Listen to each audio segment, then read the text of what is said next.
Hey, before we dive into this week's episode, if you've been enjoying the show, I'd love your support. Take just 10 seconds to rate and review us on your favorite podcast platform.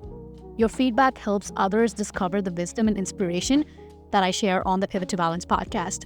Let's build a community of balance seekers together. Thanks for tuning in, and don't forget to share the love. Now let's dive into the episode.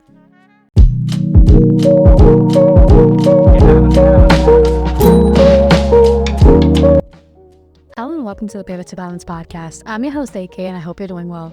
In a world that pulls us in a million different directions and with a billion distractions, finding balance can feel like an ambiguous quest. Join me on this podcast as I try to navigate life's twists and turns with mindfulness, purpose, and grace. In each episode, we will dive into topics like self-care, personal growth, mindset shifts by sharing practical insights, stories, and maybe even interviews. Get ready to pivot, to recalibrate, and find your balance. Follow the Pivot to Balance podcast, and I will see you on the other side. Welcome back, everyone. In today's episode, I'm going to talk about a challenge I think most of us are familiar with, balancing ambition with peace. You guys know that the world glorifies the hustle. It's easy, so easy to feel like you're either chasing success or standing still. There's no in between, right? Like you're either hustling, you're either being successful, or it's like, why don't you do anything with your life? Why are you just doing your regular stuff and then blah?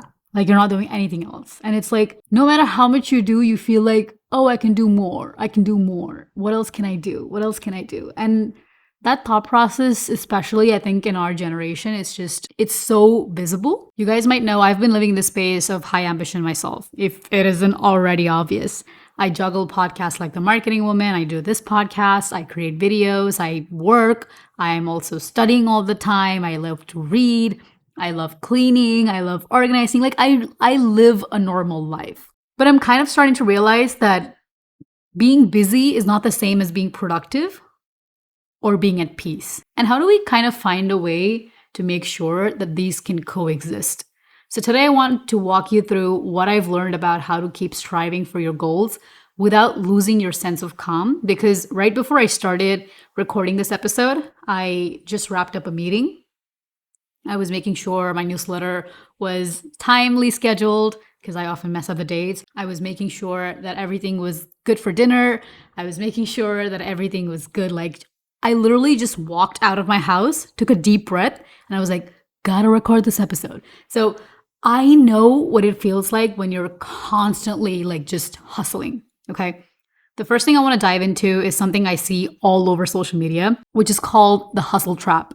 You know, these videos where people show their ultra-packed schedules, waking up at 4 a.m., working out, grinding all day. It's inspiring, and frankly, I've been that person as well. But I've lately realized that it's also exhausting.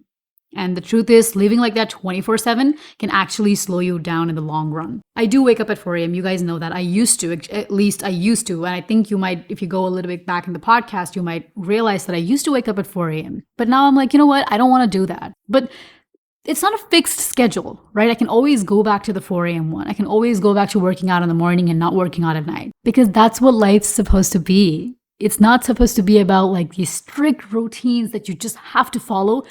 But one thing is, you don't have to make excuses. Like, don't come up with excuses not to do something. It's okay if you don't go to the gym in the morning. Make sure you go at night. I'm not saying it's okay to just sit at home and watch TV all day long. I'm saying it's okay to leave a little bit of room to breathe. When I started creating content for platforms like TikTok, Instagram, all the podcasts, managing the newsletters, I thought that constantly doing more would get me ahead. I kind of felt like if I'm everywhere, someone's going to notice, I'm going to do something, and it'll give me this feeling of, yes, I'm doing so many things. But the real breakthrough came when I realized it's not just about how much you do, it's about the quality of what you do and how much time you give yourself to recharge. I will completely burn out if I just keep putting out content. I've got to sit, relax, like I've talked about in my YouTube video as well. I love to just stare at my ceiling and not do anything. Because one thing I've learned is that rest is productive. I used to think that taking time off meant I was slacking. You guys know I love brain science and neuroscience. I'm always reading articles on it. And I've learned that our brains need downtime to function at their best. Rest helps your brain process information and come up with creative solutions. Some of my best ideas for content or anything, like if I'm studying or if I'm talking to someone, they've always come to me when I'm not actively working. Think about this way. Rest is like sharpening your tools. You wouldn't cut down a tree with a dull axe, right? It's the same with your mind. You need to give yourself time to reset. So this leads me to redefine productivity. For a while, I thought productivity was all about doing more content, more tasks, more goals. But I've kind of realized, like, why am I doing all of these things? Like, what's the main purpose? And I've learned that real productivity it's about doing what matters most to you. Whether it's prioritizing projects like building something, or if you want to do your full-time job, or if you just want to go hang out with your friends, like what makes sense to you? I've started asking myself, what will have the biggest impact today? What is the one thing that I just have to do today? Hey, if you listen to this podcast, I think you will also love my newsletter, Elevator Gazette. I talk a lot about elevating your professional and your personal lives.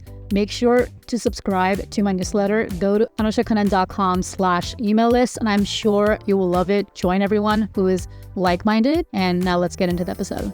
So instead of cramming every hour with tasks, I focus on fewer high-quality actions that actually move me closer to my goals. That's how you build a sustainable success. So what can you actually do to balance ambition and peace in your own life? There are a few steps, actually only 3 things that I've kind of been doing now. This might change in the next couple of years, but I'm hoping that this sticks because I actually love it.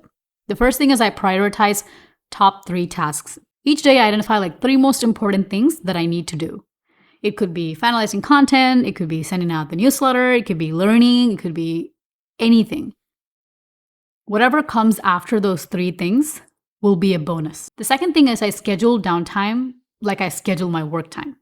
I'm still a very calendar person. I love calendar. I still love blocking my calendar with stuff that I need to do. But I also have time like disconnect, go to sleep, do this, go to the gym, go for a walk. I think I've even mentioned like other episodes, walking is a non-negotiable. I have to walk. But it could be watching Netflix. It could be just like I said, staring at the ceiling. Totally cool thing to do.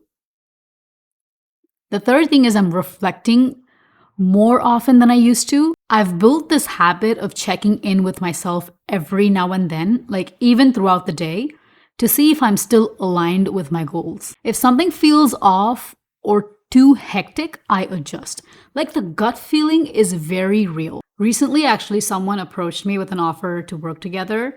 And I'm not going to go too into the details because something just didn't sit right with me there. It made me feel like I'd be compromising my own values on why I do certain things. That moment is just like such a reaffirmation of how important it is to trust your gut, because it's a reminder that sometimes saying no can be the most aligned decision, even when opportunities seem way too appealing, right? And that only happens when you reflect regularly. I mean, I'm not saying like, when I say gut feeling, it's not like, oh my God, this is malicious, I'm not supposed to take. I'm not talking from that perspective, while that also might stand true. Actually, it will stand true, but I'm talking about like, I don't want to do certain things, like take on one more project or explore one more hobby if I don't want to do that. Because we often have like certain reasons why we do certain things, right? And when they don't align with what we want to do and what our goals are, it's okay to say no to them. So balancing ambition with peace does not actually mean you're slowing down. It means you're being more intentional. I'm still figuring this out myself, but as someone who's constantly juggling multiple things, I've learned that the most important thing is to just be kind to yourself in the process. And it's a journey. It's quite the journey. And I would love to hear from you as well. Like, how do you manage ambition and peace in your life? You can DM me on Instagram, tag me on Twitter, which is X now. And I would love to like keep this conversation going, because I don't think it's like, oh, I woke up one day and solved this problem.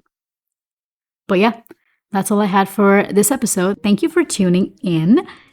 Now go grab a cup of lemon water, and I will see you in the next episode. Bye.